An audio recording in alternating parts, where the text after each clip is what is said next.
लगातार जंग और बारूद के शोर से जूझ रहे गाजा के लोगों को एक बार फिर बड़ी राहत मिल सकती है। गाजा में जारी जंग एक बार फिर रुक सकती है। इजराइल और हमास के बीच जंग जारी है, जिसकी वजह से फलस्तीनियों की जान जा रही है। और इस बीच हमास के एक सीनियर अफसर का बयान आया है, जिनका कहना है कि वह इजराइल के सभी बंधकों को छोड़ने के लिए तैयार हैं। हमास के गाजा चीफ ने कहा है कि ग्रुप इस इलाके में सीजफायर खत्म करने के लिए एक तफसीली मुआहिदे के हिस्से के तौर पर इजराइल के जरिए जेल में बंद फिलिस्तीनियों की एक तय तादाद के बदले सभी बंधकों के लेन देन के लिए फौरन बातचीत करने के लिए तैयार है।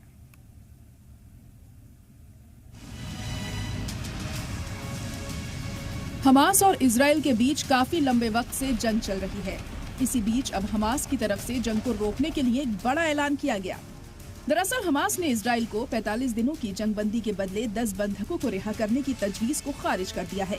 तजवीज खारिज करने के साथ ही हमास की मुज़ाकरात टीम के सदर खलील अल हया ने एक बयान में कहा कि हम इजराइल के जुज़वी सौदों को मंजूर नहीं करेंगे। साथ ही दूसरी तरफ उन्होंने ऐलान किया कि वो जंग को खत्म करने के लिए भी सभी बंधकों को रिहा करने के लिए तैयार हैं।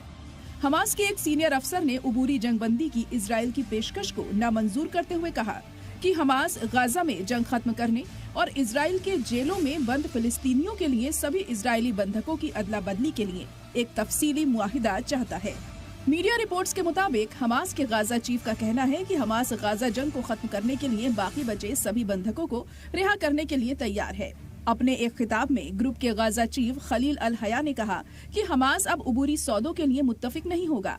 बयान में उन्होंने कहा कि हमास इजराइल में कैद फिलिस्तीनियों की एक महदूद तादाद के साथ सभी बंधकों की अदला बदली के लिए फौरन एक मुआहिदे पर बातचीत करने के लिए तैयार है। खलील अल हया ने कहा कि हम एक प्रॉपर मुआहिदा पैकेज पर फौरन बातचीत शुरू करने के लिए तैयार हैं। एक पैकेज पर बातचीत जिसमें हमारे सभी बंदियों की रिहाई की जाए और कब्जे में रखे गए हमारे कैदियों की एक तय तादाद बताई जाए।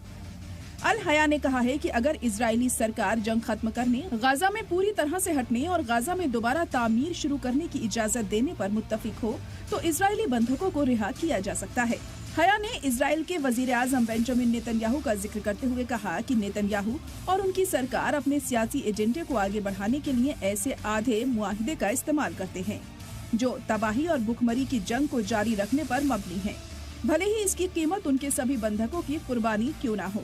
हम इस पॉलिसी को पास करने का हिस्सा नहीं होंगे।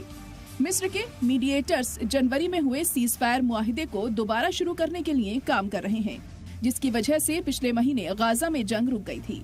लेकिन ये मुआहिदा टूट गया, लेकिन इसमें पेशरफ्त के कोई इशारे नहीं मिले हैं, क्योंकि इजराइल और हमास दोनों ही मुआहिदे के बगैर एक दूसरे को कसूरवार ठहरा रहे हैं। फिलिस्तीन और मिस्र के जराये ने बताया कि सीजफायर को बहाल करने और इजरायली बंधकों को आजाद करने के लिए काहिरा में पीर को हुई बातचीत का नया दौर बिना किसी कामयाबी के पूरा हो गया है। हया ने कहा है कि हमास ने मीडिएटर्स, कतर और मिस्र के जरिए इजराइल की तरफ से जेल में बंद फिलिस्तीनियों के बदले में कुछ बंधकों को रिहा करने और जंगबंदी मुआहिदे के दूसरे फेज को नाफिज करने पर बातचीत शुरू करने की तजवीज को नामंजूर कर दिया है, जिसमें जंग को खत्म करना और गाजा से इजरायली फौज की वापसी शामिल है। ब्यूरो रिपोर्ट, सलाम टीवी।